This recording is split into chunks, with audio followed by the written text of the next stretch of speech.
What's happening, people? I'm here to talk about some essential tips for mountain runs. If you are doing your first mountain run, you don't do enough mountain runs, you're an expert, you want to add something in the comment section, let's have a conversation about mountain runs and, mountain driving, spirited driving, little friendly race between you and the guys, cruising, whatever. Let's talk about mountain runs because that is the one thing I love to do is mountain runs, and it's a good time for me to kind of see where I need to improve at with my vehicle. My preferred vehicle for my mountain runs is my 2006 is a base model Nissan 350Z.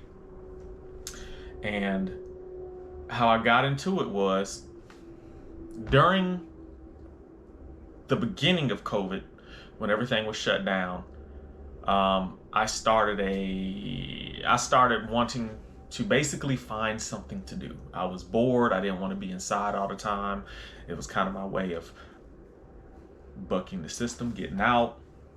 And I was looking online, and there was a group, and I'm not gonna name them, but it was a group that I did mountain runs with, and we went to what you call Blood Mountain in Dahlonega.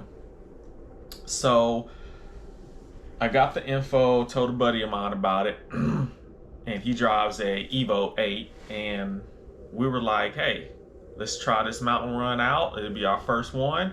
Made a few jokes about, oh, we're gonna fall off the side, and we've never done it before, and whatever. So at that time, he was kind of doing his own little test and tune deal. So we go ahead and decide we're gonna do it. So we meet up with this group in Marietta. So we're in Marietta, and I'm looking around. I'm like, man, everybody is boosted. I'm probably like the only one that's NA, and I'm like, well, I'm still gonna have fun. I might get left behind. So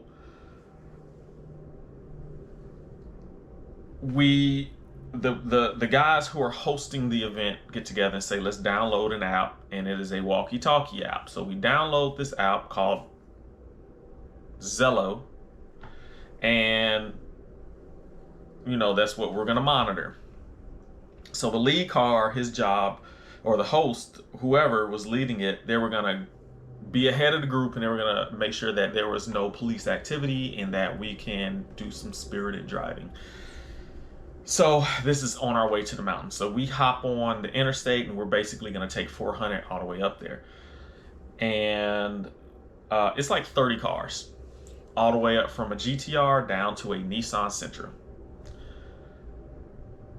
The lead car says, everything is clear. I'm going to count down, and then we're going to race. 3, 2, 1, go. Everybody just takes off. I was like, this is great. This is a good time. Never seen this before. It was crazy to me. 30 cars on the interstate. There's basically not a lot of traffic at all because, like I said, it's COVID. Everything was shut down. No cars on the road, really. So I'm probably doing 115, 120 for a good 15 minutes, maybe longer. I don't know, because when you're having fun, it seems short. So I've never taken my car to the max, but that was 115, 120 for as long as I did. I was pretty surprised that my Z held up. So anyway, we get to Dahlonega, and we meet at this gas station, and probably about 10 more cars come, and they're exotics, and now we have probably about a group of 40 cars so far. So what the host does is he splits it into three or four groups. There was a supercar group, experienced drivers group, maybe there was an intermediate, and then there was the beginners. If you weren't comfortable, you stay in the back. So I stayed in the back, and I was like, oh, this is great. This is gonna be a little bit more organized. So throughout it, we kind of get entangled because when everybody's trying to do the meetup to catch back up, the police come and kind of break our group up, and everybody gets mixed in with each other. So that was probably the only problem I had. But throughout that encounter, I kind of found some things with my vehicle for the first time, even though we didn't really run it with so many people, it felt more like a traffic jam a lot of the time than a mountain run. But I did find out that cooling was an issue I had at the time, and I wanted to make sure I had good brakes and good tires, seeing that, you know, that was my first run. But I learned a little something about my car. So what I did was I broke off from that group because I didn't want to be running with so many people, and I started going out with my own group of friends, and probably about a handful, maybe 10, and maybe we'll grab a few more people at the mountain, and we'll just mountain run with those folks. Some of the things that I learned about my vehicle and what to look for, how to prepare for it, and you can take these tips too, is one of the things is the maintenance. Maintenance comes first. Make sure your tune-up's right. Make sure your brakes are right. Make sure your car is going to cool, because it will overheat, especially going up doing the uphill runs. It tends to get hot.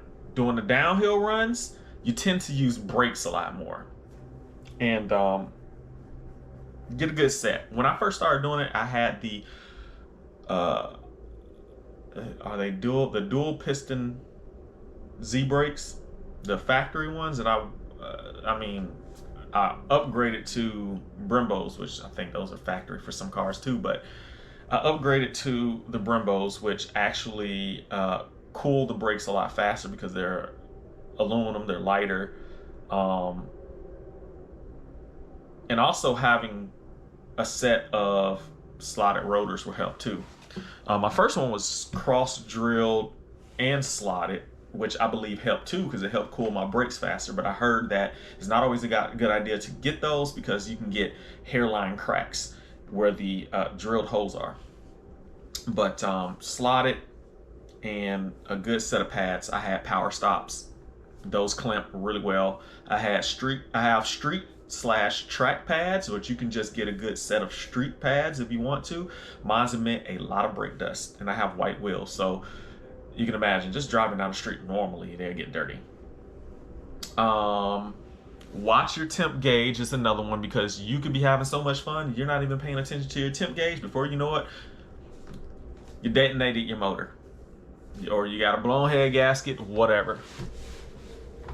The next thing is tires. Get a good set of tires. I have something that's similar to the RAAA. I can't remember the name of them right now because my mind is all foggy. But get a good set of tires. I also have wider wheels. When I went aftermarket, I got Cosmos wheels, and the wider wheels honestly add a little bit more stability, and the reaction, like the responsiveness, has increased since I've gotten wider tires as well. What's a good one? Let's see. One thing I noticed is we were doing a mountain run with some buddies of mine, and sometimes people like to jump in. Like, people will see you, they'll jump in, no matter what vehicle they got. So a pickup truck one time, it was a Slam pickup truck, and we was going up Blood Mountain. And my favorite road is it's a 2-lane, double lane road. And the reason I like it is because it's double lane on both sides a lot of the time. And you can go, it's the uphill. I can go faster on the uphill, and it also gives you room for, let's just say you make a mistake, you got room to recover, instead of like those very sketchy single lanes where you don't have room to recover. One mistake, you're off. So it was a double lane. And there was a pickup truck that pulled up next to us. We weren't even really going that hard, but the pickup truck pulled up next to us, and all you hear is tires squealing. So we decided just to go ahead and pick up speed, get away from him. But I know he was just having a good time. We were too. But it makes you nervous because his tires were squealing. And if your tires are squealing, you're not catching traction. You might be going above your limit. So pay attention to the fact your tires are squealing. Maybe back off just a little bit if you're not a expert driver. Don't go above your limit. Also, if you find yourself going over the line, the double yellow line to basically keep up with anybody. And you shouldn't have to keep up at all. You go at your own pace. You find yourself going over the double yellow line to try and keep up with people, just back down, back off a little bit, because that gets dangerous. Never cross the double yellow because you can have a bad accident. Everybody knows, I don't know if you guys heard about the whole Adam LZ situation with Colette in the car as well. And thank goodness they're okay. Thank goodness the driver in the truck is okay. You have to be careful out here because there's a lot of blind corners. And it can get very sketchy. It can get real quick. Like, you have to watch out not only for yourself, but you have to watch out for other drivers. And I mean, I just can't imagine, like, no matter what you do, like, you can do everything that you need to do to be as safe as possible, but somebody can take you out. They can come around that corner too fast. Like, if you're going above your limit and you come around a corner and you lose traction and you hit somebody else, and God forbid you kill that family in that car, it'll change your life forever. I know it will. So I never want that for anybody. I just want everybody to have a good time and be safe. Let's see. I would say also with coming around those corners, don't, especially if you have a rear-wheel drive, know your car. I have a rear-wheel drive vehicle. Because of the tires I have, when it's dry, they do grip up really good. If it's damp or wet, it will want to oversteer on you. Don't get on the gas too soon coming out of a corner, especially with the rear-wheel drive vehicle. Know your car, know how it handles, know the physics behind your vehicle. Stay alert with your eyes and your ears. Stay alert. Scan the horizon. Make sure you see any dangers that's coming up ahead of you and around you. I normally keep both hands on the wheel as well, just to make sure I'm safe, because, you know, it's a ride.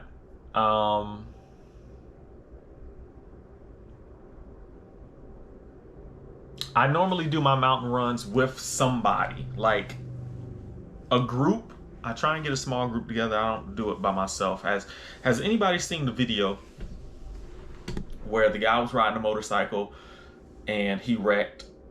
And this was Teller the Dragon. So he wrecked and he broke his back, and he was in the grass in the woods by himself overnight, and nobody could hear him, nobody could respond to him, and he was just filming like it was going to be his last days. I go with a group of people because that way people know they're holding you accountable. They know where you're at. They're taking attendance. So if something happens, they're going to come back and look for you, unless you got friends that just don't like you. But, you know, go with a group. Use the buddy system. I'm very militant when I go out. I have a militant mindset because I'm in Air Force, and you know what we call that is the wingman concept. You go out on a trip, a mission, or whatever. You keep somebody with you to watch your back. So use the buddy system when you go out. Don't go by yourself if you can help it. Let's see. Keep some basic tools on you. I'm an aircraft mechanic and for the Air Force, crew chief. All my crew chiefs out there, military people out there, thank you for your service. But normally when we do any type of missions, you always have a toolbox on you. Do the same for your vehicle. Have a toolbox, at least a basic toolbox.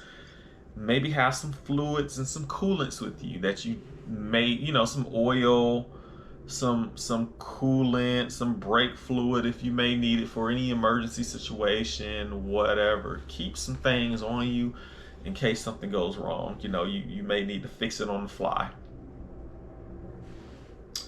Going downhill. So downhill running can be tricky. You don't want to go above your limit downhill because you can understeer. There's been a few times I've understeered just a little bit, and it'll wake you back up. So let's see, downshift when you're going downgrade, okay? Get into a gears. It's a form of engine braking where you can be safe and you don't have to put too much on the brakes. So, I would say that's a good way, and make sure your brakes don't overheat. If you think they're overheating or you need to slow down or whatever, try and use post braking, and you kind of just post the brake ever so slightly to slow down about 10 miles. Like if you're going down 35 miles per hour and you want to post brake it to 25 and then let off. Once you get to 35, brake it to 25, let off, and it'll help cool the brakes in between braking. Because I've smelt people's brakes burning up, and brakes will catch on fire, or they will lose. You will lose brake pressure, and we don't want you careening off the side of the mountain. So let's see. And if you stop to take in the view, make sure your parking brake is up. Make sure your parking brake's working. Maybe chalk your tires if you can with a rock or something. That'd be a good way to make sure your car doesn't roll off the mountain. Make sure you have enough fuel.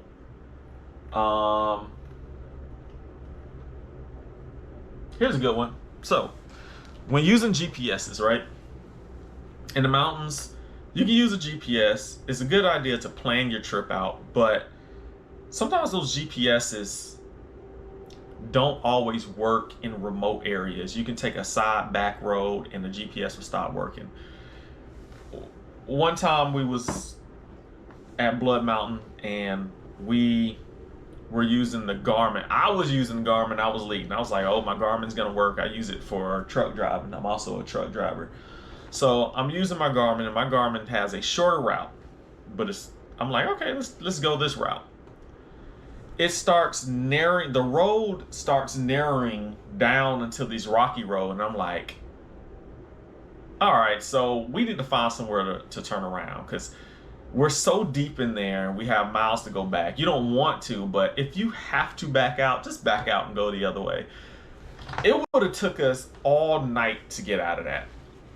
So we decided, all right, let's back out of this. It turned into a one-lane rocky trail. My Garmin took us the complete worst route it could possibly take us. So anyway,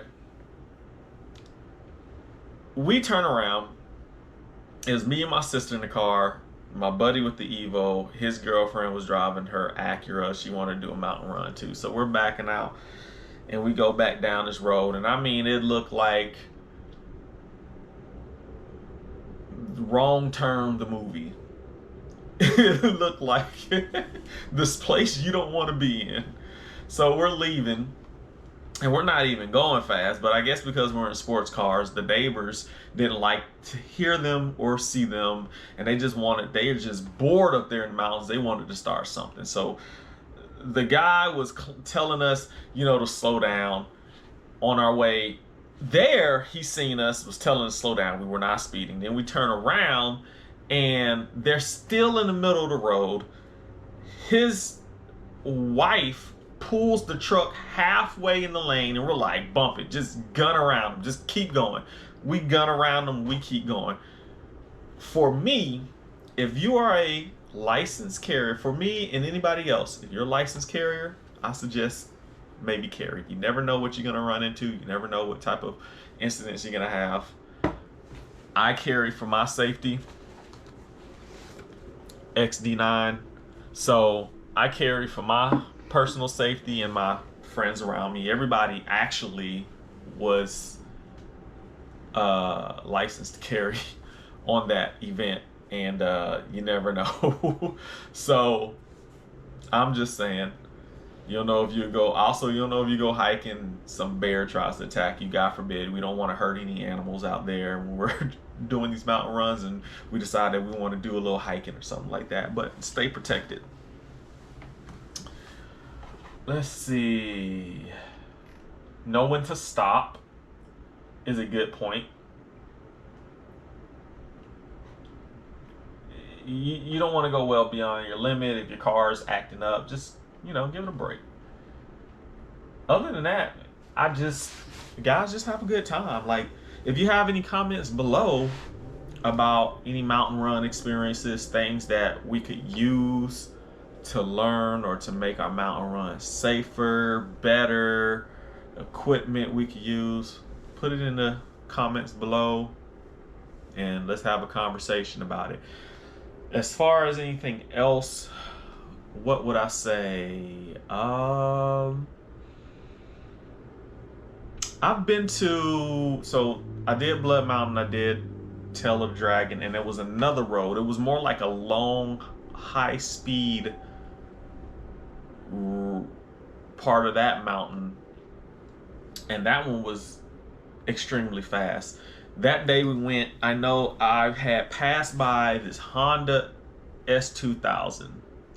I mean, a beautiful car. We was driving by, was on a pull-off with some other cars, sports cars. The next day, I see a picture of this car. It is completely total demolished. It apparently had a rollover. And thank God the guy is okay, but the car was done. So it's just a reminder, like, hey, don't go beyond your limit. Just be safe out there, man. It was kind of scary. My buddy had a GR86,